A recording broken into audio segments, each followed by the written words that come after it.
Before we go into cooking, I feel like it's really important to acknowledge the land that we are on. So I'd like to start with acknowledging the space.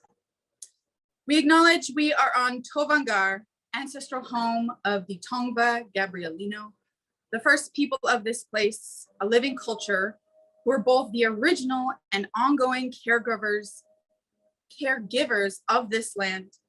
We also honor the non-human ancestors in this place, the rocks, the flowing and impounded waterways, the plants and animals, the wind, and the soil. A little bit about this space that I'm on. I'm at the Birdhouse at Community Garden here in Hollywood, California. It's also an arts and ecology center and a direct response to some of the biggest issues we face today, like climate change and isolation. And also, some of the ingredients that I'm cooking with today were sourced here at the Birdhouse, super fresh. And I'd like to turn it over to SRVE to talk a little bit about what they are cooking up, what we are cooking up together, because this is a community effort, my friends. With me, I have Carrie Costa, who's going to tell us about SRVE. Hi, thanks for having me. Sorry about this morning. It's been a little bit hectic, but Here we Paige is a pro. We're at this beautiful open kitchen that we're very excited about. So SRVE, I'm sure some of you may have heard about us, but we are a personal chef on-demand service, and we offer a couple of otare things as well. So obviously you can have a personal chef come into your home, which is pretty exciting. And who needs that more than us now, especially during time of COVID, when it's a little bit tricky to go to restaurants or get together, but we offer a very special service in your home where you're able to have that in the comfort of your home. Then the other part is that we offer meal delivery service.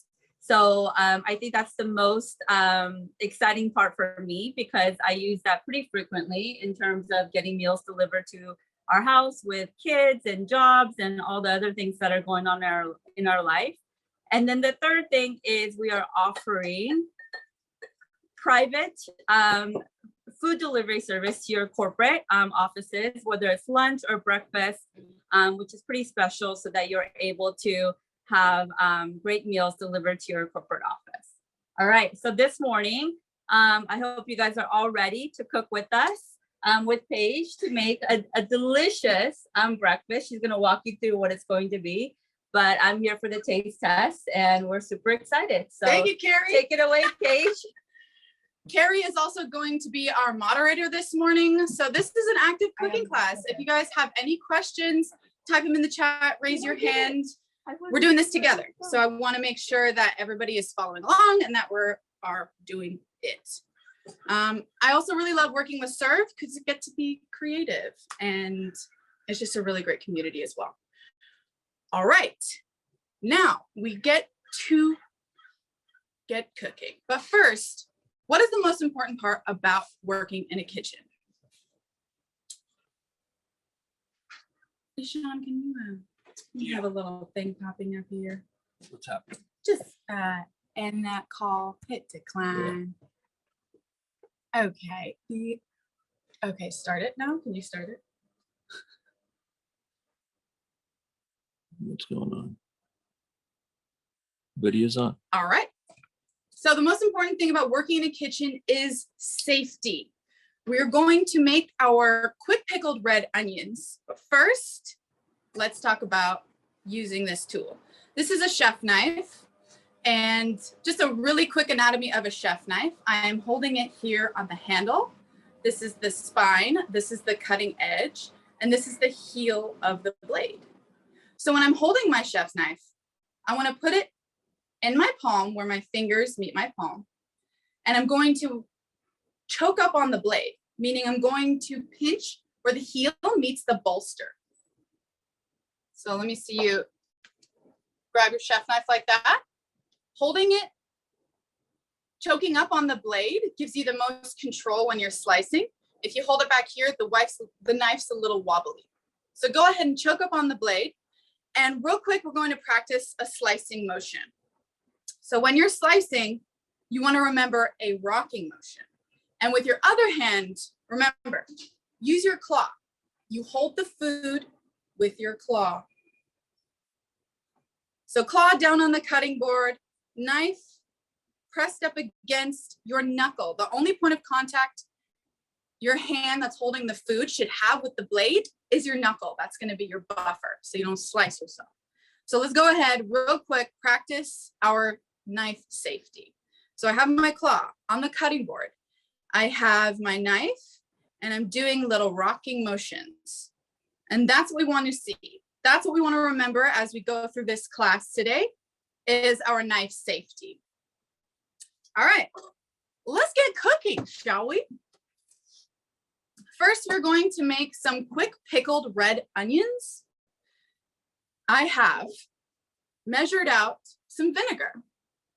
I have 1 cup of vinegar, and I'm gonna add 1 cup of water and 1/2 cup of sugar. And that's gonna be the brine that we're working with today is a 1-1-1/2 brine. So I've got my 1 cup of vinegar. And it's really easy to work in mason jars that are labeled. This is a quart jar because 1/2 of a quart is a pint, 1/2 of a pint is a cup. So it's really easy for me to measure using these quart glasses or quart delis. I'm going to add 1 cup of water to my 1 cup of vinegar.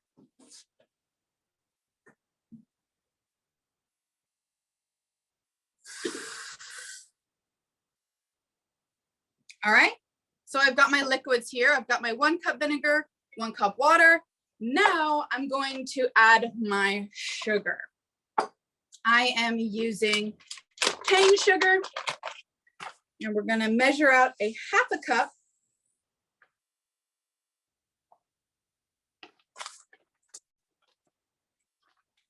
And add it to our liquids.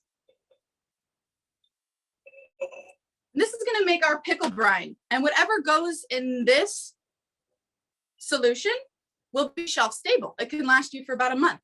The great thing about pickling is you can just keep adding new pickles to it. So I'm going to mix it up really well. The sugar is going to dissolve. And then we're going to taste our brine, see where we're at, adjust accordingly. One thing about cooking is you always want to make sure that you are achieving balance. Yes, pickling brine is acidic, but you don't want to have that pucker face. You want it to be balanced with the sugar and a pinch of salt. I'm using a coarse sea salt here. So let's add a pinch of salt to our liquid brine, shall we? Okay, a pinch of salt. Let's talk about that. This is not a pinch. This is not going to get you very far. A pinch, you use your 3 fingers, your thumb, your index finger, your middle finger, and you scoop there. And that should be about 1/16 of a teaspoon. That is a pinch. So I'm going to add 1 pinch, stir it around. I can see that my sugar is dissolving. And now we're going to taste our brine and see what we're working with here.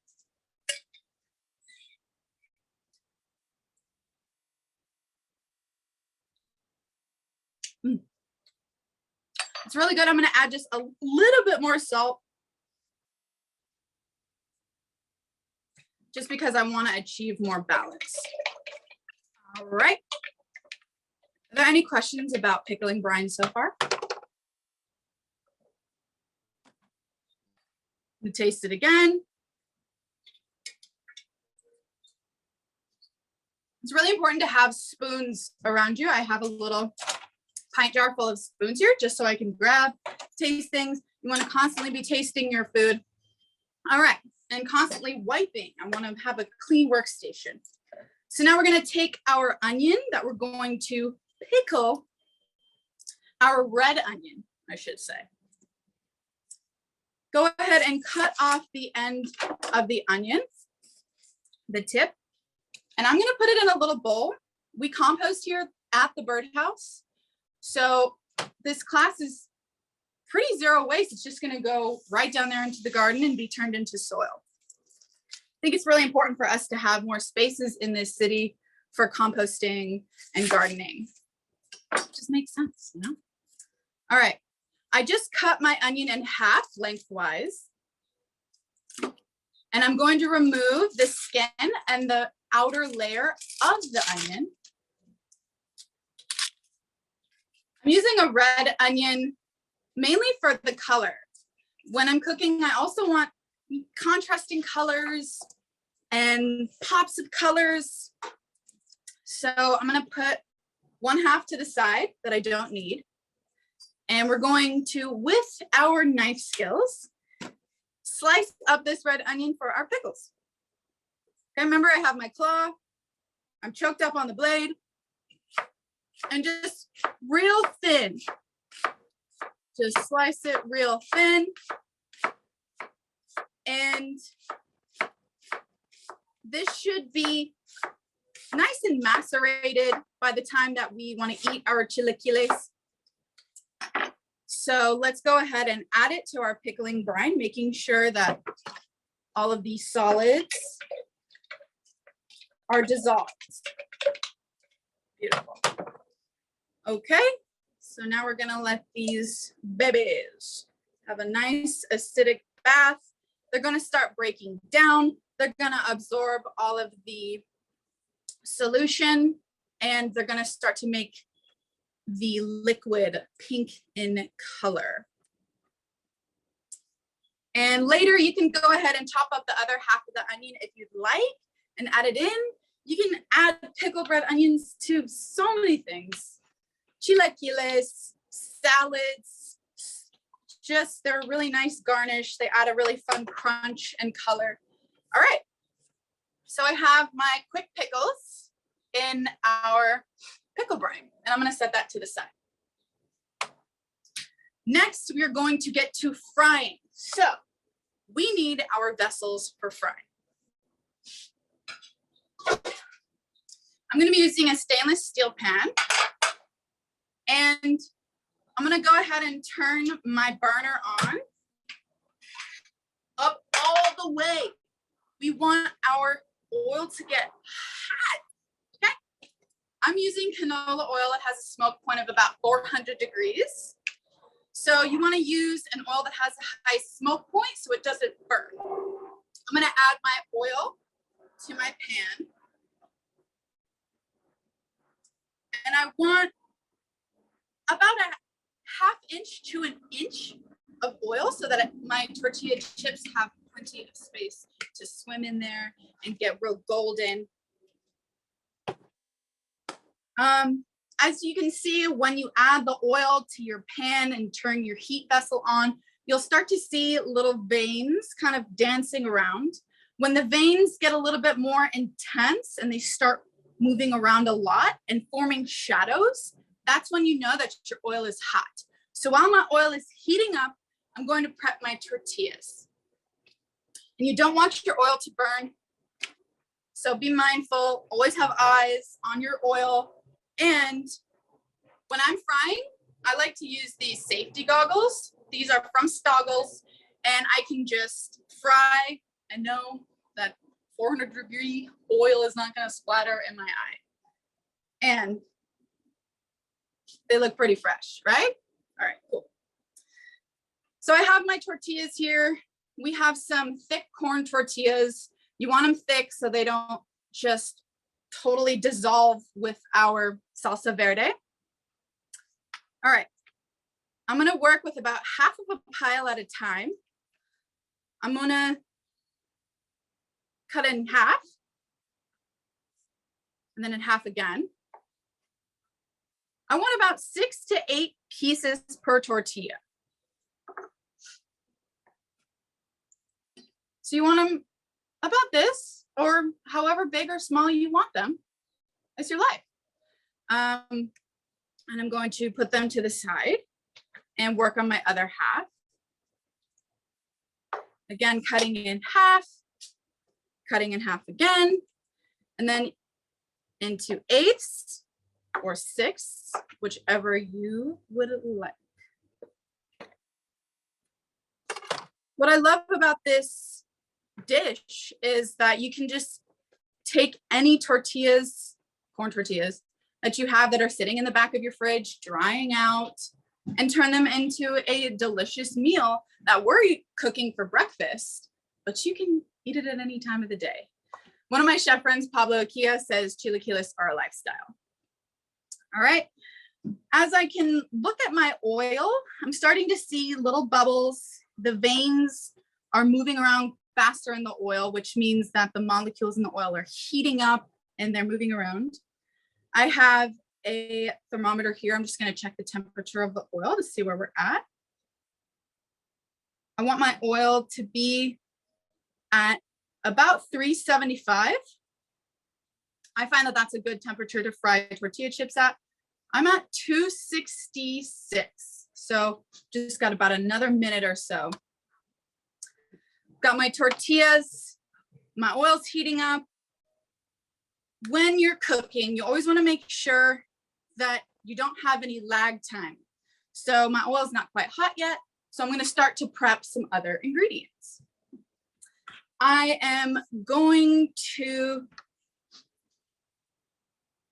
prep my cilantro because the next thing that we're going to do is we're going to make some salsa. So I want about 1/3 of a pile of a bunch of cilantro. That's going to go into our salsa. We have our tomatillos here. While I'm waiting for my oil to heat up, I'm just going to go ahead and remove the husks from my tomatillos. You should have about 7 tomatillos. That will get us where we need to go for this salsa. So with the husk, I'm just going to pull it, and then you see the fruit. And I'm just going to remove the husk and put it in my compost bin. The tomatillo is cultivated by the Maya and the Aztec and has been and still is a staple in Mexican cooking. And I love acidic taste. So I really like the zesty punch that tomatillos have. And they're a little bit sticky. So after we remove the husk, we're just going to give them a little wash.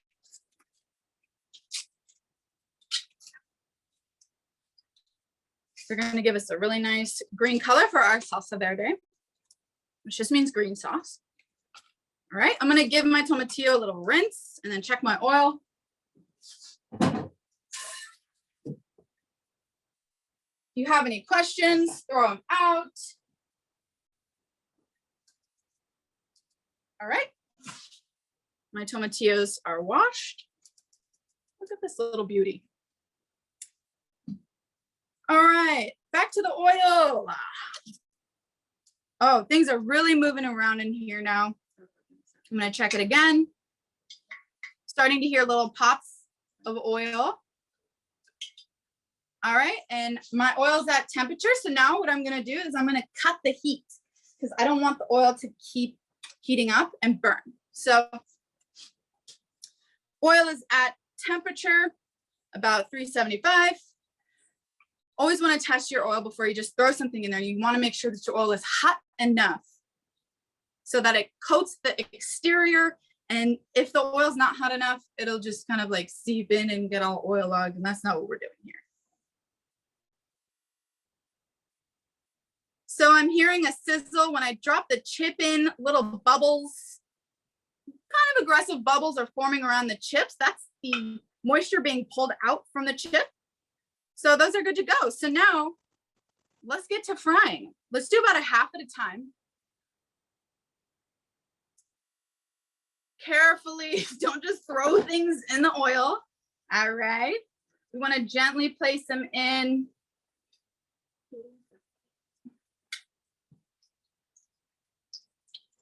All right. And what I'm going for is a nice golden color. They're cooking very quickly. This is what we like to see. Don't want to overcrowd the pan though. When you add ingredients to oil, the temperature drops. And I want to make sure that the chips have enough space to kind of swim around a little bit and get really nice and golden.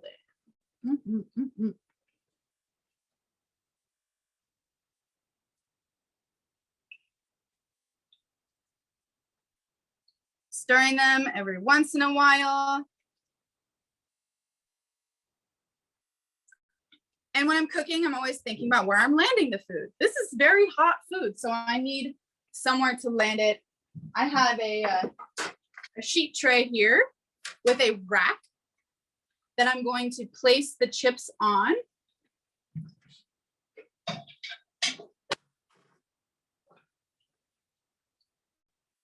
All right.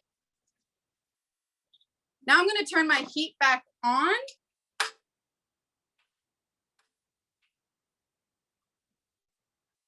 Because I just dropped like 8 ounces of chip in here, so my oil temperature has dropped. And I'm turning it back on so that the chips can just keep getting all crispy.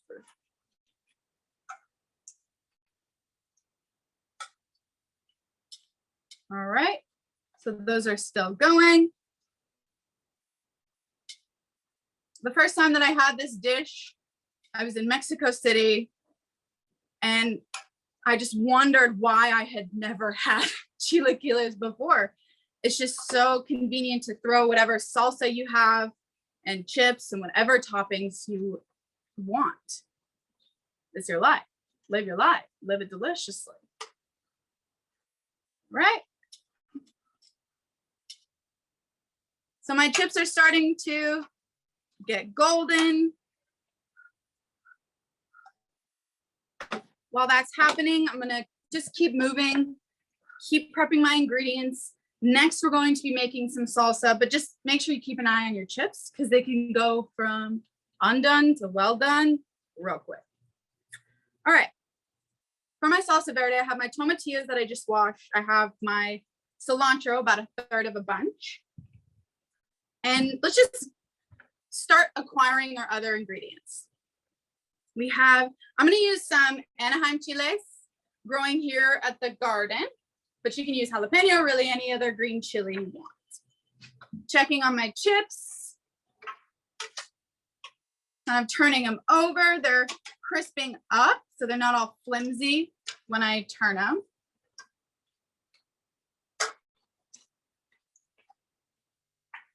Okay. Beautiful. All right. Those are still going, so I'm still prepping over here. I like it spicy, so I'm gonna leave my seeds in. Go ahead and cut the tops off of your chile, chuck it in your compost bin, and then I'm gonna slice these half lengthwise. Like these. And if you're very sensitive to spice, go ahead and remove the pith and the seeds. The pith is the part of the chile that creates the capsicum, which makes your mouth all hot.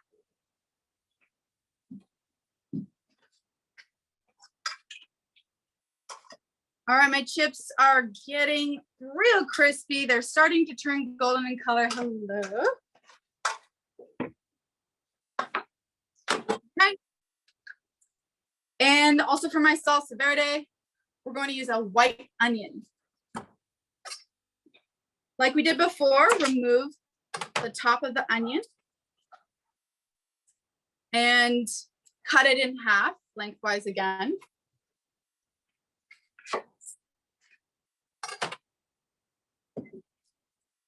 I'm only going to use half of an onion. Remove the skin in the first layer like we did before. And this time you can go ahead and cut the bulb off too, or the root. And I'm just going to quarter this. I'm just going to take this onion and cut it into pieces of 4. So boom, boom. There's your quartered onion right there. We're going to roast these, so I don't want to mince them up, chop them up, slice them up. I want them to get real charred and roasted on each side. Okay, my chips. Let's see. I'm going to test one. So very hot oil. You want to make sure that you shake off as much oil as you can.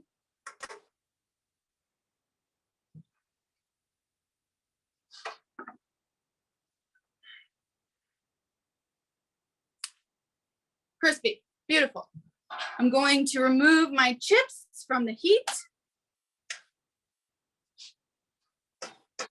Dabbing as much oil as I can. Setting them on my sheet tray.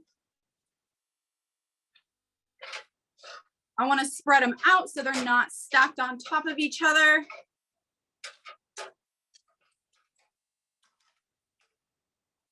So that they can stay crispy. Because that crunch, I mean, that's what we want with chilaquiles. We don't want soggy. This is, no, life is too short. Life is too short.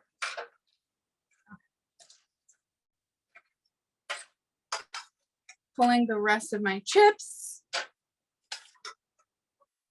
And then we're going to safely move this oil. Never ever pour hot oil down any drain or in a trash can. You always want to wait for the oil to come back down to room temperature before throwing it away in a safe container and then tossing it in the garbage. Okay. I'm not going to season my chips with salt because I'm going to get the salty component in my sauce. So this is my chips. I'm going to put them to the side. I'm going to not touch the hot pan with my hand. Always use a towel to grab hot things. And set this over here. All right. I've got my chips roasting. I'll fry the rest of these up a little bit later. And now let's make our salsa verde. Okay. It's easiest to use a nonstick pan since I'm going to be doing a dry roast, meaning there's no oil. And my burner gets like really hot really fast. I'm going to use a nonstick pan, make sure that I have all my ingredients. I've got my tomatillo, I've got my chiles, I've got my onion, and I have my cilantro. I have my salt, which I'm also going to add, and maybe a little bit of lime juice. The tomatillo is already pretty acidic, but it might need just like a little pop of brightness from the lime. All right, one way you can test to see if your pan is hot enough. Just flick a little bit of water at the pan. It should sizzle. That means it's ready to wrap. Now I'm going to add my ingredients, my onions, my tomatillo,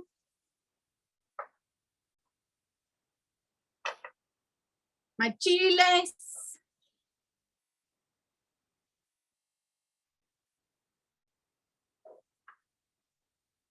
making sure that each item, each ingredient has some surface area touching the pan. I'm going to keep my cilantro on the side and my lime on the side and let this get real nice and roasty. And while this is roasting, I'm going to prepare my toppings for my chilaquiles. Here I have some queso fresco, which I'm going to grate. If you don't eat dairy, don't eat cheese, feel free to skip this step. This is a pretty big chunk, so I'm just going to break it in half, then shave it for some cheesy goodness while my salsa ingredients roast. All right. Put these to the side.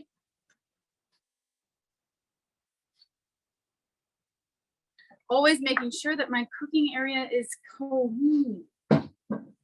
A clean workstation means clean tasting food. I mean, it's fun to get messy in the kitchen, don't get me wrong. But I want to be tidy in the kitchen.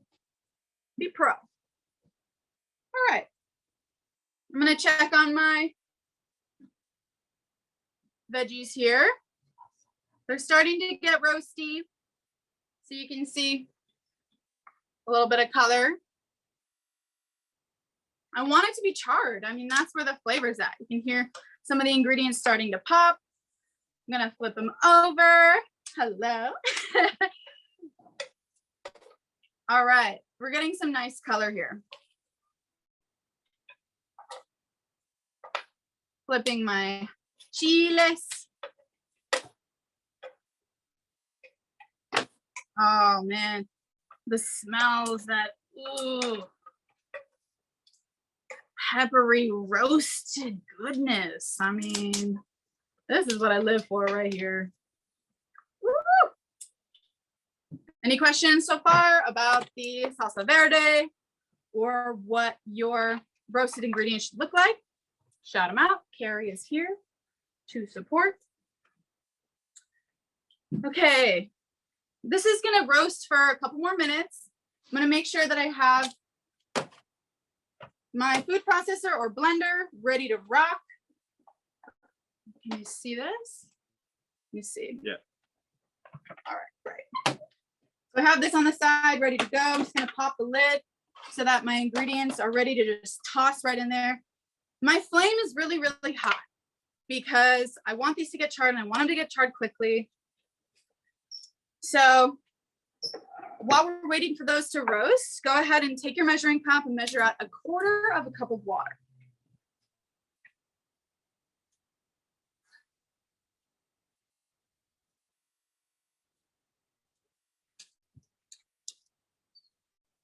I can hear my tomatillos are starting to pop. That means that things are happening. All right, I've got my 1/4 cup of water, which I'm gonna add to my salsa momentarily here. All right, let's check on these bad boys and see where we are at. Nice. Getting some nice color on this side as well. Okay. So my chiles, see, they're getting nice and roasty. Beautiful. Okay. We just check these tomatillos and then we're gonna blend them up. All right, look at that. That's really nice. See, that's where the flavor's at, yo. I'm gonna cut my heat. Now I'm going to add these ingredients to my food processor or blender. And we're gonna make our salsa verde. We're gonna toss our chips in there. And we're gonna have a delicious breakfast. Oh man, the smells. It's the smells. Okay. Okay, again, I'm gonna put this safely to the side. All right, I'm gonna take my cilantro. I want the stems. The stems have flavor, but I'm just gonna rip the very ends of the stems and just like rip it, put it in there. Don't be afraid. I'm gonna do a little squeeze of lime juice. Yes, yes, yes. And normally for a chunky salsa used for dips, I wouldn't add any liquid in there, but I'm gonna add about 1/4 cup of water because I want the sauce to be more brothy. So there's 1/4 cup of water in there. I'm gonna start with a pinch of salt and we're gonna see where we are at. Remember, with my 3 fingers, I'm gonna make a pinchy pinch, put a lid on it, and let's get to blitzing. Okay, here we go.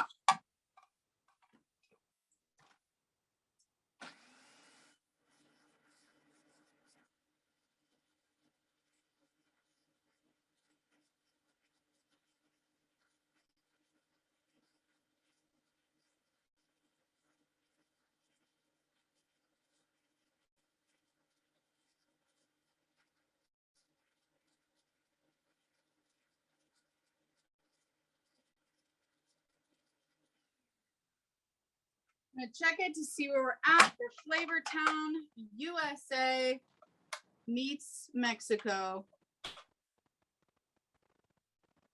Ooh, that's spicy. That's good. I'm gonna add another little pinch of salt.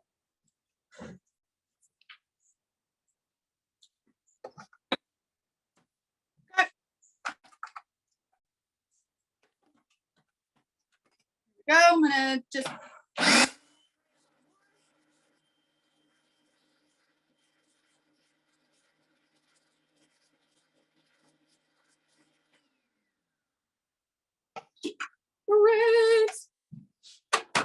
Taste it one more time. I got my spoons. It's acidic. The cilantro is coming through. But you know what? It's a little too chunky for me. So I'm gonna go ahead and puree it real quick to turn it into more of a sauce. So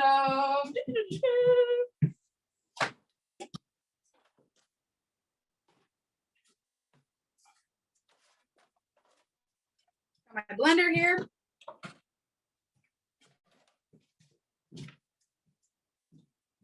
Just gonna pour it in here and just blend it in the blender for more of a puree. Okay.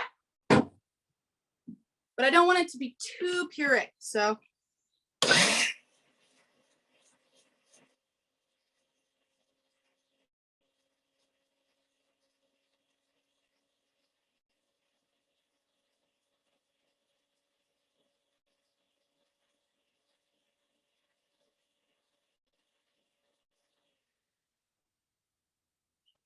All right. Sorry to do a little switcheroo on you guys. If you have a chunkier salsa, that's totally okay.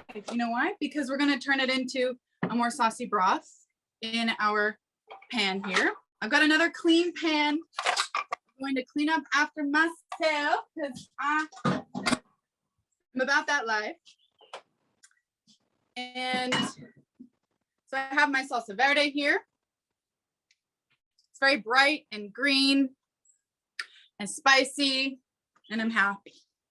Okay, one last time. Now we're going to add a little bit of creme fraiche. When I was in Mexico City, what I noticed about the salsa verde for the chilaquiles is that it was really creamy. So that's what I want to recreate. Again, if you don't eat dairy, skip this part. You can also use Mexican crema. You can use sour cream. And I'm going to turn my heat on my pan.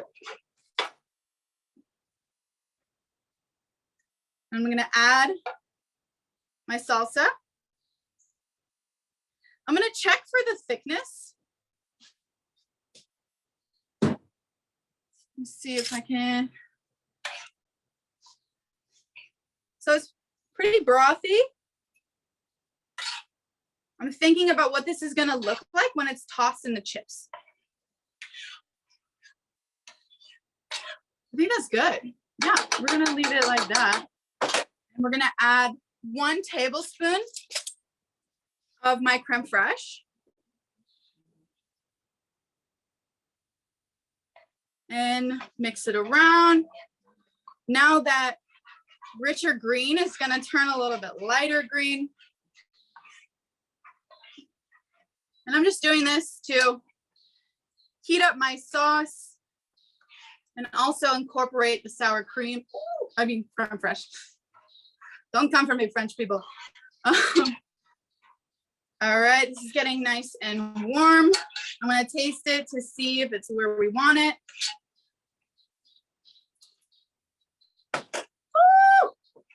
That's what we're doing, people. All right, so my sauce is ready. I'm gonna cut the heat with this giant mixing bowl. I'm gonna add my chips.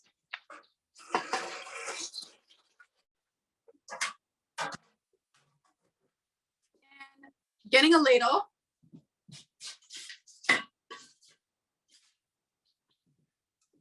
I want to coat my chips. So I have my chips in my mixing bowl.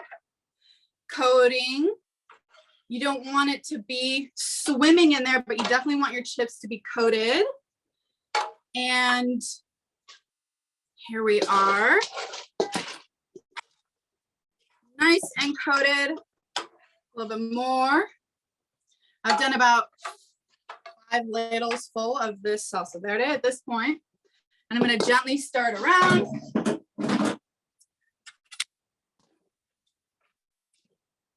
So you can see I've got my mixing bowl. I'm not trying to break my chips or anything.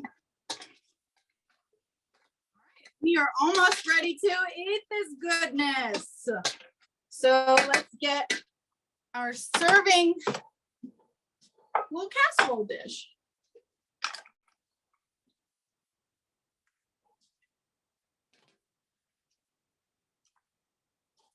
know what? I'm gonna just spoon a little bit more on top because it's my life. So,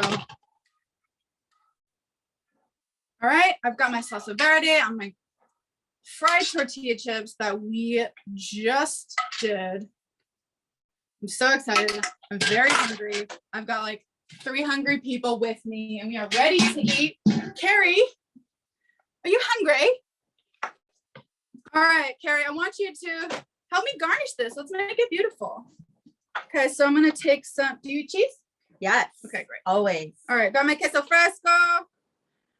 I'm evenly spacing it around. I wish I could like give you guys a smell because the smell is like what's doing it for me. It's incredible. Good. Well, you know what?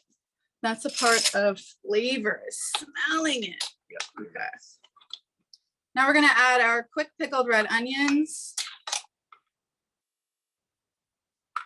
And hey guys, as Chef Paige is making this, she's obviously one of our incredible chefs that we have on serve.co. So she is available to hire.